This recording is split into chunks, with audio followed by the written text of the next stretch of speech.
Il est 18h, bonjour et bienvenue dans ce journal du lundi 21 novembre 2022. Au sommaire, et si les marais vendéens étaient classés parc national ? Une éventualité qui est loin de faire l'unanimité auprès des personnes que nous avons rencontrées. Nous verrons les arguments avancés. Nous ne sommes pas encore en décembre et pourtant ce week-end, c'était le top départ des marchés de Noël.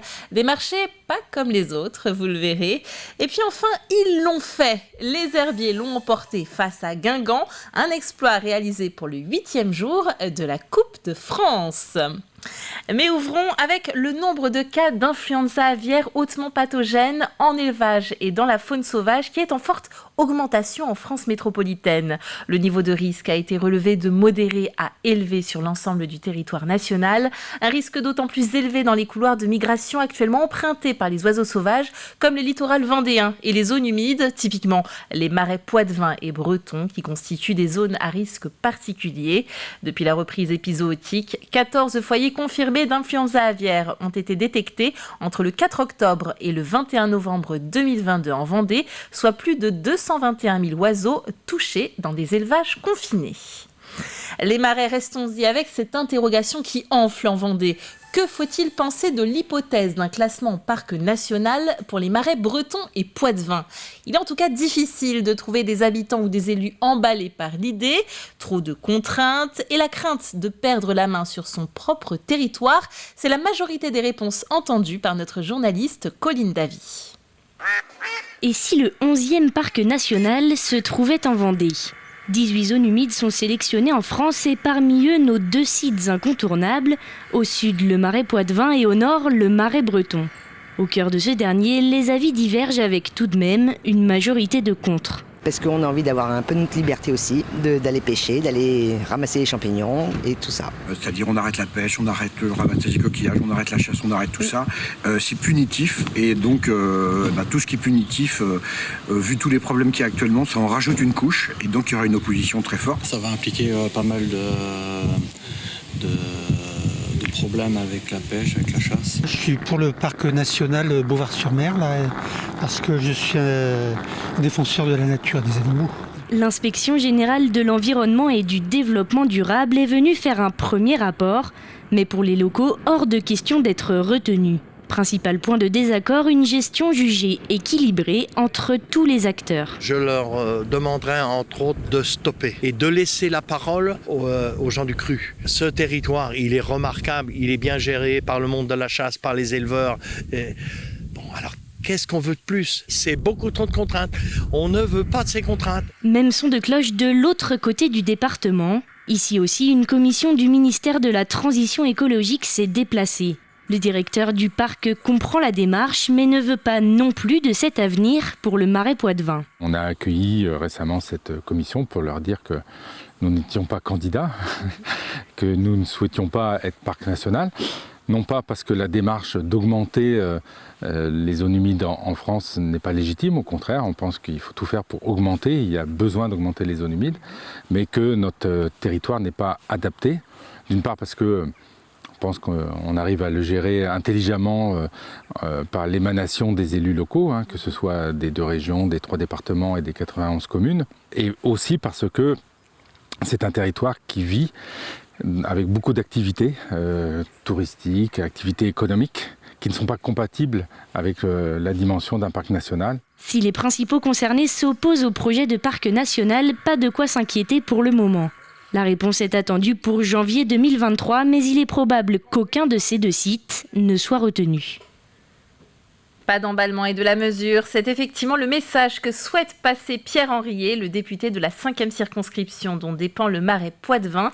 Le dossier en est à l'heure actuelle simplement au stade des discussions. Il n'y a rien de lancé aujourd'hui.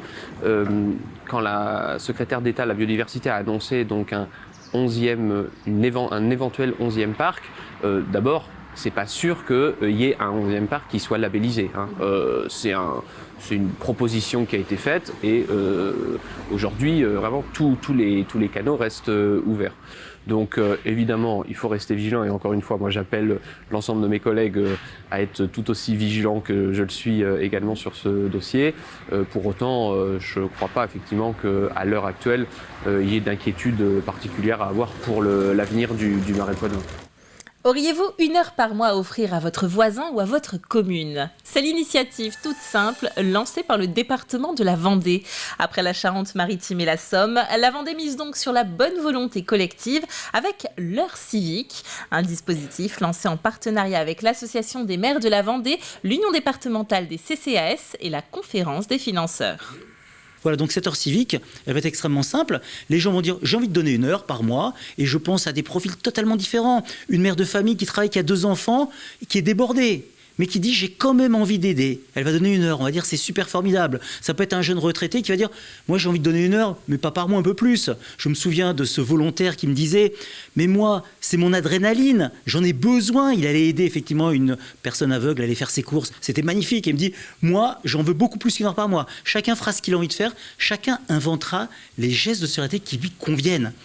Et pour vous engager, quel que soit le temps que vous pourrez y consacrer, rendez-vous sur vendée.leurcivique.fr et laissez-vous guider. Plus que 35 jours avant Noël et les premiers marchés pointent déjà le bout de leur sapin, l'endroit idéal pour trouver des idées de cadeaux. Exemple, ce week-end avec 2 marchés pas comme les autres, à Sainte-Cécile ou au Boupère, ils misent sur la solidarité ou le développement durable. Petit tour avec Alexandre Debray. Bonnets, chapeaux et sapins sont de sortie pour le retour des marchés de Noël. À un peu plus d'1 mois de la fête, ça peut paraître un peu tôt, mais pour les organisateurs, c'est au contraire logique. On est quand même un petit village, on n'est pas un gros marché, et avec tous les marchés qui arrivent en décembre, c'est vrai que le nôtre passerait plutôt un peu à la trappe. Il y a des très beaux marchés aussi ailleurs, donc c'est pour ça que bon, ce n'est pas le plus beau le nôtre, mais au moins c'est le premier, ça permet d'anticiper un peu et de récupérer un peu plus de personnes. Les bénéfices permettent de faire vivre les projets de l'école, un marché traditionnel avec plus de 80 exposants en décoration, textile ou encore gastronomie. Il y en a pour tous les goûts, pour le plus grand plaisir des visiteurs. Parce que j'aime Noël. Eh ben, on est venu pour voir les petits producteurs locaux aussi, faire des petits cadeaux, pourquoi pas. J'aime bien l'ambiance, en fait, marché de Noël, avec, on rencontre différents exposants. Et puis le côté avec le bar où il y a le côté vin de Noël, enfin vin chaud. En fait, un marché de Noël sans vin chaud, c'est pas marché de Noël. Donc ça permet de faire des petits cadeaux très sympas, de rencontrer différents exposants. On ne connaît pas forcément. Découvrir des artisans et puis c'est sympa, c'est une ambiance festive. Si Sainte-Cécile fait le choix d'une manifestation traditionnelle, au Boupère, c'est un marché zéro déchet. Les thèmes consommer local, sobriété et réparabilité pour montrer qu'un Noël plus écolo est possible. C'est une période où il y a quand même pas mal de gaspillage entre l'emballage cadeau, le sapin de Noël, les décorations de Noël. Il y a quand même pas mal de gaspillage qui sont sur cette période-là, mais pas que. C'est important pour nous de créer une action à grande échelle et avec un grand impact. Donc là, on a quand même 35-40 exposants qui sont ici aujourd'hui. Ces exposants sont des experts de la valorisation des déchets, savon sans emballage, maillots de seconde main ou encore légumes déclassés. L'idée, réemployer ces produits que nous négligeons parfois. Il faut arrêter de jeter, c'est ça. Il faut travailler, il faut réfléchir, travailler avec sa tête et cuisiner intelligemment, tout simplement. Quand vous voyez les coûts de l'énergie aujourd'hui, voilà, c'est pour ça, si je suis là aujourd'hui, c'est pour sensibiliser les gens, les faire goûter qu'avec des légumes moches, flétris, on peut faire de belles choses. Traditionnel, solidaire ou écolo, la saison des marchés est en tout cas officiellement lancée. Cette année, d'ici le 30 décembre, plus d'une 60aine de manifestations est organisée en Vendée. Allez, on prend à présent des nouvelles de la route du Rhum et tout particulièrement de la catégorie IMOCA qui a franchi les premières lignes d'arrivée ce matin. Et c'est, vous le voyez, Thomas Ruyant qui s'impose devant Charlie Dalin après un duel haletant. Ils sont respectivement arrivés à 7h51 et 9h53 heure de Paris. Jérémy Bayou prend la 3e place du podium, suivi de Kevin Escoffier. Pour voir les Vendéens, il faut redescendre à la 8e place où se trouve provisoirement Benjamin Dutreux. On trouve enfin Arnaud Boissière en 16e position et Emmanuel Cousin en fin de course à la 30e. C'est un véritable exploit accompli par le VHF. Les footballeurs des Herbiers se sont qualifiés samedi pour les 32e de finale de la Coupe de France. Un match qui n'était pas gagné d'avance face à Guingamp, une équipe de Ligue 2. Après un score de 2-2, tout s'est finalement joué au tir au but. 4-3 en faveur du VHF. Du côté de En Avant Guingamp, c'est donc la désillusion depuis son passage en Vendée. Les Bretons en ont terminé avec la Coupe de France. Ils sont surtout surexcités, je pense que les mots du coach ils s'en tapent un peu, donc, mais bon c'est pas grave, on aura le temps de revoir les choses, on aura le temps nous avec le staff de retravailler un petit peu, leur dire ce qui va et ce qui va pas.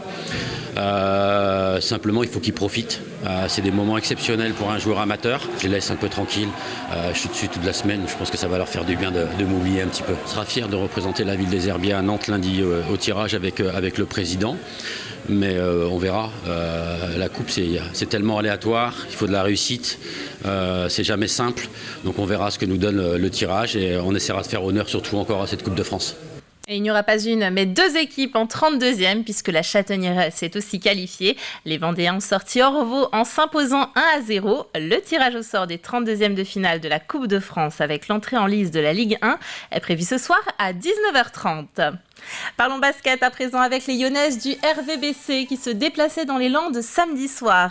Un match qui ne manquait pas de rebondissement. Après la défaite en Eurocup mercredi, les Tigresses ont décroché une victoire sur le fil, 76-75 face à Basketland lors de cette 4e journée de Ligue féminine. Il est l'heure de refermer ce journal. Merci de l'avoir suivi. Prochain rendez-vous avec l'actualité, ce sera demain à partir de 7h en compagnie de Caroline Tronche. D'ici là, passez une très belle soirée, à bientôt.